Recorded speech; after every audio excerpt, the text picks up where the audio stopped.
Shalom. Shalom. Kita bersyukur dan anugerah Tuhan, kita masih diizinkan Tuhan, kita boleh ada di pagi hari ini untuk kita bersama-sama datang ke hadirat Tuhan untuk memulai aktivitas kita di hari ini. Kita datang ke hadirat Tuhan, kita akan merenungkan kebenaran firman Tuhan, kita akan memuji Tuhan. Namun sebelum itu kita berdoa untuk membuka ibadah kita di pagi hari ini. Mari kita berdoa. Tuhan Yesus, kami mengucap syukur atas kebaikan Tuhan, atas penyertaan Tuhan, atas lawatan Tuhan dalam kehidupan kami hari lepas hari. Dan pada pagi hari ini kami boleh ada sebagaimana ada semuanya karena kasih dan penyertaan-Mu Tuhan. Tuhan, pada pagi hari ini kami sadar akan keterbatasan kami. Kami datang ke dalam Tuhan sebelum kami mulai aktivitas kami. Kami serahkan Tuhan semuanya ke dalam tangan Tuhan. Kami datang, kami memuji, memuliakan dan akan mendengarkan kebenaran firman-Mu Tuhan untuk memulai hari kami di hari ini Tuhan. Kami serahkan ibadah kami dari awal, pertengahan hingga akhirnya hanya jadi di dalam nama Bapa, Anak dan Roh Kudus. Amin. Kita angkat pujian kita yang terdapat di dalam NYTB nomor 80. Ada damai dalam jiwaku.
Kita akan mendengarkan kebenaran firman Tuhan yang akan mengingatkan, meneguhkan untuk kita menjalani hari-hari ke depan.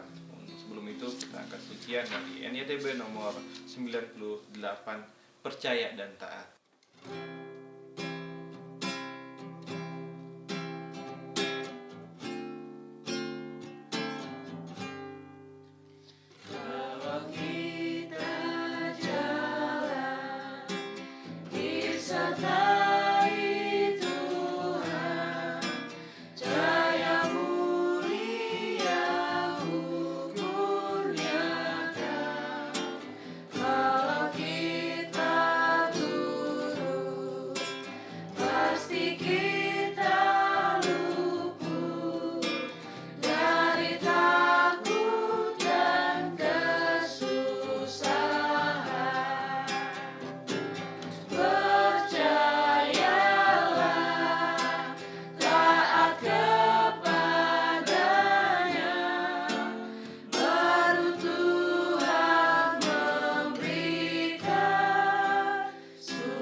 pasti kita luput dari takut dan kesusahan.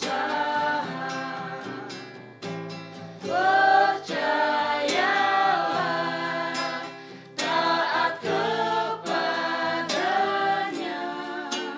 baru Tuhan memberikan sukacita berkah.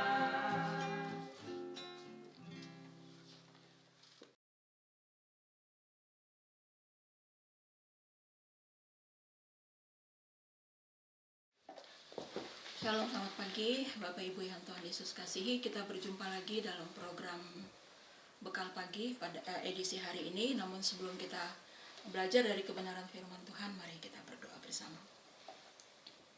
Bapa di surga, di dalam nama Tuhan Yesus, menyadari keterbatasan kami dalam memahami kedalaman firman-Mu, maka kami mohon kiranya sebelum kami merenungkan bagian yang akan kami baca ini, kami mohon Roh Kudus menerangi hati kami supaya kami mengerti, dan lebih dari itu, Roh Kudus juga memampukan kami untuk kami menjadi pelaku-pelaku firman-Mu, supaya di dalam dan melalui kami orang melihat Kristus dan nama-Mu dipermuliakan. Kami berdoa, berikan Roh Kudus, berikan pencerahan di kami, supaya kami bisa memahami kebenaran-Mu. Terima kasih Tuhan Yesus, permuliakan nama-Mu melalui uraian firman Tuhan pagi ini. Di dalam nama Tuhan Yesus, firman yang telah menjadi manusia, kami berdoa. Amin. Baik Bapak Ibu, mari kita membuka satu bagian firman Tuhan yang terambil dari Yakobus pasal 3. Yakobus pasal 3 ayat 1 sampai ayat 12. Kita akan membaca bersama-sama perikop ini. Yakobus pasal 3 ayat 1 sampai dengan ayatnya yang ke-12. Saya akan membaca ayatnya yang ganjil, kemudian Bapak Ibu bisa membacanya ayat yang genap. Kita akan membaca secara bergantian. Dosa karena lidah. Saudara-saudaraku, janganlah banyak orang di antara kamu mau menjadi guru. Sebab kita tahu bahwa sebagai guru kita akan dihakimi menurut ukuran yang lebih berat. Sebab kita semua bersalah dalam banyak hal. Barang siapa tidak bersalah dalam perkataannya, ia adalah orang sempurna, yang dapat juga menunaikan seluruh tubuhnya. Kita mengenakan kekang pada mulut kuda, sehingga ia menuruti kehendak kita. Dengan jalan demikian kita dapat juga mengendalikan seluruh tubuhnya. Dan lihat saja kapal-kapal, walaupun besar dan digerakkan oleh angin keras, namun dapat dikendalikan oleh kemudi yang amat kecil menurut kehendak juru. Demikian juga lidah. Walaupun suatu anggota kecil dari tubuh, namun dapat memegahkan perkara-perkara yang besar. Lihatlah betapapun kecilnya api, ia dapat membakar hutan yang besar. Lidah pun adalah api, yang membakar suatu dunia kejahatan dan mengambil tempat di antara anggota-anggota tubuh kita sebagai sesuatu yang dapat menodai seluruh tubuh dan menyalakan roda kehidupan kita, sedang ia sendiri dinyalakan oleh api neraka. Semua jenis binatang liar, burung-burung, serta binatang-binatang menjalar dan binatang-binatang laut dapat dijinakkan dan telah dijinakkan oleh sifat manusia. Tetapi tidak seorang pun yang berkuasa menjinakkan lidah. Ia adalah suatu yang buas yang tak terkuasai dan penuh racun yang mematikan. Dengan lidah kita memuji Tuhan Bapa kita, dan dengan lidah kita mengutuk manusia yang diciptakan menurut rupa Allah. Dari mulut yang satu keluar berkat dan kutuk. Hal ini saudara-saudaraku tidak boleh demikian terjadi. Adakah sumber memancarkan air tawar dan air pahit dari mata air yang sama? Saudara-saudaraku, adakah pohon ara yang dapat menghasilkan buah zaitun dan adakah pohon anggur dapat menghasilkan buah ara? Demikianlah juga pada hasil tidak dapat mengeluarkan air tawar. Ya, demikian jauh pembacaan firman Tuhan. Terima kasih untuk kerjasamanya. Ya Bapak Ibu yang Tuhan Yesus kasihi, di sepanjang sejarah kekristenan terjadi tensi atau ketegangan antara memahami kebenaran dan melakukan kebenaran. Itu sebabnya saya memberi judul atau memberi tema dari pembelajaran kita pada hari ini adalah kekristenan adalah seluruh kehidupan kita. Christianity is the whole life. Ya, kekristenan adalah menyangkut seluruh aspek hidup kita. Seseorang disebut Kristen terutama bukan hanya karena ia menyetujui atau sepakat dengan kebenaran yang diajarkan oleh Yesus Sang Guru. Tetapi seseorang disebut Kristen adalah ketika ia hidup sesuai dengan apa yang dikatakan oleh gurunya. Itu sebabnya seorang Kristen disebut murid. 1 Yohanes 2 ayat 4, kita mencoba melihat bagian itu. 1 Yohanes 2 ayat 6. 1 Yohanes 2 ayat 6. Dikatakan di sana, barang siapa mengatakan bahwa ia ada di dalam Dia, ia wajib hidup sama seperti Kristus telah hidup. Ya. Barang siapa mengatakan bahwa ia ada di dalam Dia, di dalam Kristus, ia wajib hidup sama seperti Kristus telah hidup. Maka benar, maka saya sangat setuju, sehingga saya memberikan tema Christianity is the whole life. Kekristenan itu menyangkut seluruh hidup. Karena kita tidak bisa memahami apa yang Yesus ajarkan dan kita setuju, kemudian kita sepakat menyebut dia guru, tapi kita tidak hidup seperti apa yang dia ajarkan. Makanya Alkitab katakan wajib hidup sama seperti dia telah hidup. Nah, Rasul Yakobus dalam suratnya mulai dari pasal 1, dia banyak berbicara tentang hal-hal praktis, tentang bagaimana seorang Kristen harus hidup. Ya, bagaimana seorang Kristen menyikapi penderitaan, bagaimana seorang Kristen menyikapi keadaan rendah dan keadaan kaya. Karena di dalam gereja, di dalam kekristenan ada orang yang kaya dan ada orang yang sederhana. Bagaimana seorang Kristen menyikapi, menghubungkan kebenaran dengan pengujian dan pencobaan yang sedang dia hadapi. Bagaimana seorang Kristen menghubungkan kebenaran dengan melakukan firman Tuhan. Di dalam pasal 1 ayat 19-27, pendengar atau pelaku firman. Kemudian di dalam pasal 2, bagaimana seorang Kristen, ya, seorang yang setuju dengan apa yang Tuhan Yesus ajarkan, seorang murid itu harus bersikap dengan sesamanya, terhadap sesamanya, tidak memandang muka.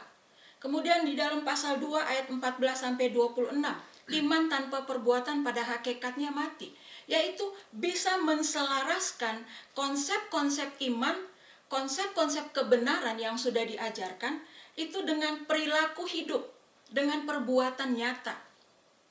Kemudian dalam pasal 3 ayat 1 sampai dengan ayat 12, di sini penulis surat Yakobus, kita sudah dibahas saya kira beberapa waktu yang lalu tentang siapa penulis surat Yakobus. Bagaimana seorang Kristen menghubungkan konsep iman yang sudah diajarkan atau kebenaran yang ia sepakati, yang ia setujui, dengan bagaimana ia berkata-kata, bagaimana ia menggunakan lidahnya. Maka kekristenan sekali lagi adalah seluruh hidup kita. Kita tidak bisa mengatakan bahwa saya percaya Yesus itu Tuhan, dia mengajarkan bla bla bla bla, tapi saya dalam perkataan sudah berkata-kata yang menyakiti semua, terus kemudian saya katakan, ya tapi hati saya tidak demikian. Tidak bisa. Ya, Tuhan tahu hati saya mengatakan itu ya tapi Tuhan tahu hati saya. Tidak bisa. Ya, iman kita, hati kita yang setuju pada konsep iman, yang setuju pada kebenaran harus nyata juga melalui perkataan kita. Pertanyaannya sekarang, bagaimana seorang Kristen, khusus dari konteks ini ya, ayat 1 sampai 12, bagaimana seorang Kristen bisa menghubungkan antara konsep iman, antara kebenaran dengan bagaimana dia berkata-kata. Di dalam ayatnya yang ke-12 di sana dikatakan, saudara-saudaraku, adakah pohon ara dapat menghasilkan buah zaitun dan adakah pohon anggur dapat menghasilkan buah ara? Demikian juga mata air asin tidak dapat mengeluarkan air tawar. Saya tidak lagi menjelaskan tentang bagaimana lidah itu bla bla bla, dia tuh kecil tapi saya tidak bahas itu lagi karena dari ayat 1 sampai dengan ayatnya yang ke-10 itu sudah cukup jelas. Ya, bahaya lidah itu, tapi juga fungsi lidah itu. Ya. Nah, Sekarang bagaimana kita bisa, seperti yang saya katakan tadi, menghubungkan antara kebenaran dengan bagaimana seorang Kristen itu berkata-kata dan menggunakan lidahnya. Yaitu sumbernya harus diubahkan. Ya, sumber di mana kita mengeluarkan perkataan kita, di mana kita menyikapi persoalan, di mana kita menghadapi pencobaan, itu sumbernya itu dari mana? Ya, yaitu hati. Hati sebagai sumber hidup harus diubahkan oleh firman Tuhan. Amsal 4 ayat 23, mari kita membuka Amsal 4 ayat 23. Dikatakan di sana, jagalah hatimu dengan segala kewaspadaan, karena dari situlah terpancar kehidupan. Artinya, kehidupan kita terpancar melalui perkataan, melalui mimik wajah kita, melalui lirik mata kita, kerlingan mata kita, penampilan kita, sikap kita, ya. Itu bersumber dari hati, ya. Karena dari situlah terpancar kehidupan. Jagalah hatimu dengan segala kewaspadaan, karena dari situlah terpancar kehidupan. Jika hati kita bersih, bersih juga pikiran kita. Jika pikiran kita bersih, bersih juga perkataan kita yang keluar. Jika perkataan kita bersih, perbuatan kita juga bersih. Maka hati kita harus buka dan kita menerima kebenaran itu. Ya, menerima kebenaran dan membiarkan kebenaran, yaitu Yesus Kristus mengubahkan hati kita. Bapak, Ibu, dan Saudara yang Tuhan Yesus kasihi, hati kita ini tempat menyimpan firman Tuhan sesungguhnya. Tapi tidak jarang orang Kristen menjadikan hatinya sebagai tempat untuk menyimpan kebencian, menyimpan sakit hati, menyimpan perkataan-perkataan orang yang menyakitkan kita. Kita simpan. Kalau ketemu orang itu, kita menjadi tidak bebas, tidak merdeka. Karena tiap kali ketemu seseorang yang telah menyakiti hati kita dengan perkataannya atau dengan apapun juga, dengan sikapnya, kita langsung teringat. Secara kognisi, secara akal budi, kita tahu firman Tuhan tentang mengampuni. Ya, tapi kita masih menyimpan. Ada tuh orang yang mengatakan, saya sudah mengampuni kamu, tapi saya tidak lupa apa yang kamu lakukan. Apakah itu pengampunan? Jadi kita sudah mengampuni, kita tahu secara kognisi, kita setuju pada konsep Alkitab, konsep kebenaran tentang mengampuni. Tapi kita simpan perkataan, sikap yang melukai kita, itu kita simpan di hati kita. Sementara hati itu tempat firman Tuhan. Maka seorang Kristen harus memberi dirinya, hatinya disucikan, dikuduskan, supaya hati kita menjadi tempat menyimpan firman Tuhan. Bagaimana kita menghafal dan menyimpan firman Tuhan? Kalau dalam hati kita ada itu tadi, ada sampah. Ya, sampahnya itu luka-luka di masa lalu. Sikap, kata-kata, kebencian, dan lain sebagainya. Kita simpan di hati kita. Sehingga kita menjadi orang yang tidak merdeka. Nah, karena hati kita ini ada sampah, maka yang keluar dari perbuatan kita, yang keluar dari perkataan kita adalah sampah. Bagaimanapun kita menyimpan dengan sikap yang baik, ya, yang gitu ya, yang baik. Tapi ketika digoyang, gelas kalau penuh, itu goyang saja gelas itu, maka akan tumpah isinya. Nah, kita bisa baik, bisa ramah, bisa tersenyum kepada orang. Tapi ketika digoyang, apa yang ada di hati itu akan tumpah lewat perkataan, lewat sikap yang negatif. Maka ubahkan hati kita. Beri supaya Roh Kudus mengubah hati kita. Supaya sumber itu tidak mengeluarkan seperti di sini. Ya, seperti Alkitab katakan dimulai dari ayat 10 sampai dengan ayat 12. Dapatkah mata air asin mengeluarkan air tawar?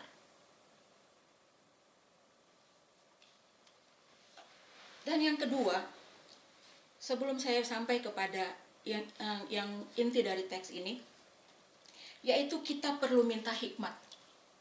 Kita minta hikmat. Mari kita buka dari Ayub 28 Ayub 28.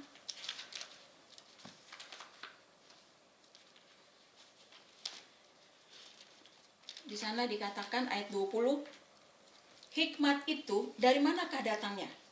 Atau akal budi di manakah tempatnya? Kemudian ayat 28. Tetapi kepada manusia ia berfirman, sesungguhnya takut akan Tuhan itulah hikmat, dan menjauhi kejahatan itulah akal budi.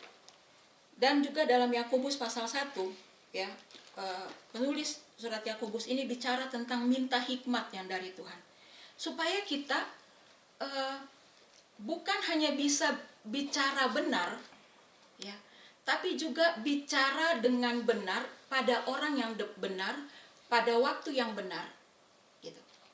Itu diperlukan hikmat. Kita bicara secara menyampaikan kebenaran secara benar pada waktu yang benar atau pada waktu yang tepat, pada orang yang tepat, sehingga kita tidak menjadi seperti orang yang membuang kepada babi. Membuang apa ya? Mutiara kepada babi. Karena kita menyampaikan kebenaran pada orang yang tidak tepat, pada waktu yang tidak tepat. Sehingga akhirnya kita ditolak. Nah, untuk itu diperlukan hikmat.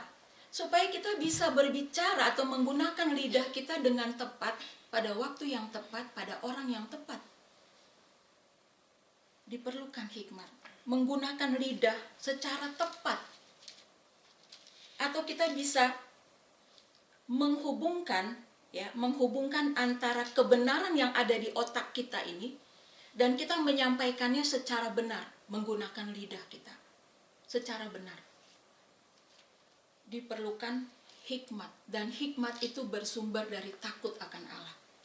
Jadi kalau saya mau simpulkan 2 poin ini adalah kita tidak bisa sebagai orang Kristen, sebagai orang percaya yang sudah menerima Tuhan Yesus secara pribadi sebagai Tuhan dan Juru Selamat kita hidup terlepas dari Dia. Tidak bisa. Tiap saat kita harus terus minta Tuhan mengurus hati kita. Tiap kali hati kita terganggu, kita minta Roh Kudus meneropong hati kita, menyucikan hati kita tiap saat. Dan tiap saat juga kita perlu minta hikmat dari Tuhan, tiap-tiap saat. Karena tanpa itu kita tidak bisa berbuat apa-apa. Seperti kata Tuhan Yesus, di luar aku kamu tidak dapat berbuat apa-apa. Dan yang ketiga, bagaimana kita menggunakan lidah kita? Mari kita buka Amsal pasal 18. Hidup dan mati dikuasai lidah. Siapa suka menggemakannya akan memakan buahnya. Bapak Ibu yang Tuhan Yesus kasihi, saya kira Alkitab, khususnya kitab Mazmur dan Amsal, banyak sekali berbicara tentang bagaimana seorang Kristen menggunakan lidahnya secara tepat. Lidah bisa membuat kita hidup, tapi juga lidah bisa membunuh kita, menghancurkan karier kita, menghancurkan rumah tangga kita, menghancurkan jati diri kita, identitas kita sebagai orang percaya. Sekarang ini mungkin banyak orang yang lebih suka sendiri ya, di zaman modern ini, lebih suka sendiri di kamar dan dia scroll ya. Nah, scroll, tapi dia nggak ngomong, tapi dia tulis, ya, netizen. Waduh, netizen itu kan dibilang maha tahu, netizen itu dibilang jahat. Karena apa? Karena dia tidak menggemakan isi hatinya itu dengan lidahnya, tapi dengan tangannya. Tangannya mewakili lidahnya, dan sekaligus mewakili apa yang ada dalam hatinya. Sehingga tanpa kita sadari, dengan tulisan kita menyakiti hati orang. Ya, di sisi lain di gereja atau di tempat-tempat yang rohani, tempat-tempat spiritual, kita nampak saleh, tapi dengan tangan kita di sisi yang lain kita menggemakan hati kita yang dipenuhi dengan sampah. Pertanyaannya, apakah itu kekristenan? Kekristenan adalah seluruh aspek hidup kita, seluruh aspek hidup kita. Perkataan kita, sikap kita, penampilan kita, bahkan saya katakan lirik mata kita. Orang suka agak tersandung dengan saya karena mukanya saya tuh katanya kayak mukanya tuh kayak jahat gitu, ya. Tapi ya emang mukanya udah begini ya dari sana, yang nggak bisa diganti muka saya gitu, ya. Tapi saya harus belajar untuk bagaimana lebih banyak tersenyum, gitu, supaya orang bisa melihat kekristenan, bisa melihat Kristus di dalam saya. Saya tidak bisa menutup diri saya, ya ini saya, inilah saya. Tidak, saya harus, apa kata orang bahwa saya ini kurang senyum, harus tambah senyum. Dari keringan mata kita, dari mimik wajah kita, dari penampilan kita, orang harus melihat Kristus. Dari perkataan, dari ketikan jari kita, orang harus melihat Kristus. Kekristenan adalah seluruh hidup kita. Bapak Ibu yang Tuhan Yesus kasihi, mari kita sekali lagi dari bagian firman Tuhan ini kita belajar untuk terus-menerus membuka hati kita kepada Tuhan. Membiarkan Tuhan oleh Roh-Nya yang kudus melalui firman Tuhan yang kita dengar dan kita baca, mengoreksi hati kita, dan kita minta Tuhan perbaharui hati kita, supaya jangan hati kita menjadi tempat sampah, tapi hati kita menjadi tempat di mana firman Tuhan kita simpan. Kemudian kita tiap saat minta supaya Tuhan memberikan hikmat kepada kita, supaya kita dapat menggunakan seluruh aspek hidup kita, atau kita bisa menghubungkan apa yang kita tahu dari firman Tuhan, dan kita menyatakannya, mewujudkannya melalui seluruh aspek hidup kita, dari atas sampai ke bawah. Dan kita menggunakan tubuh kita termasuk lidah kita secara tepat dan benar, supaya Tuhan Yesus dimuliakan. Kita tidak mampu tentunya, tidak mampu merefleksikan kebenaran firman Tuhan.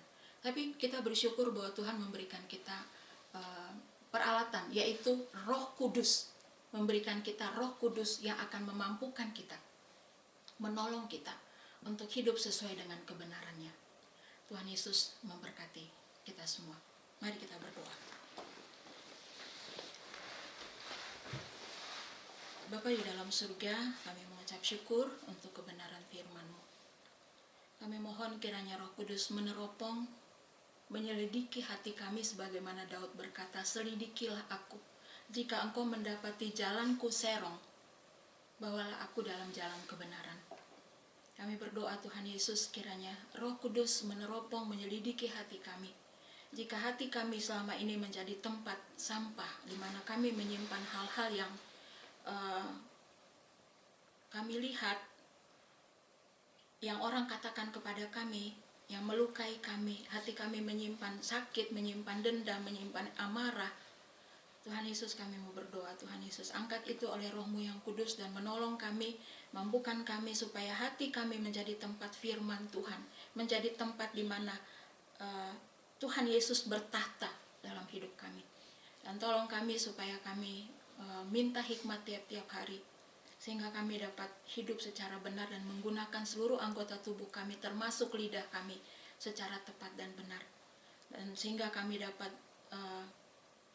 mengeluarkan apa yang ada dari hati kami ini, yaitu kata-kata berkat, sikap yang memberkati. Dan juga kami dapat menyikapi kehidupan dan seluruh persoalan yang terjadi dalam hidup ini secara tepat. Terima kasih Tuhan Yesus untuk kebenaran-Mu. Kiranya Engkau meneruskannya oleh Roh-Mu yang kudus untuk tiap-tiap kami. Di dalam nama Tuhan Yesus kami bersyukur untuk firman Tuhan ini. Amin. Amin untuk kebenaran firman Tuhan yang telah kita dengar bersama-sama. Kiranya menguatkan dan meneguhkan kita untuk menjalani hari-hari kita ke depan. Ibadah kita di pagi hari ini sudah selesai. Sampai jumpa di ibadah bekal pagi episode berikutnya. Shalom, Tuhan Yesus memberkati.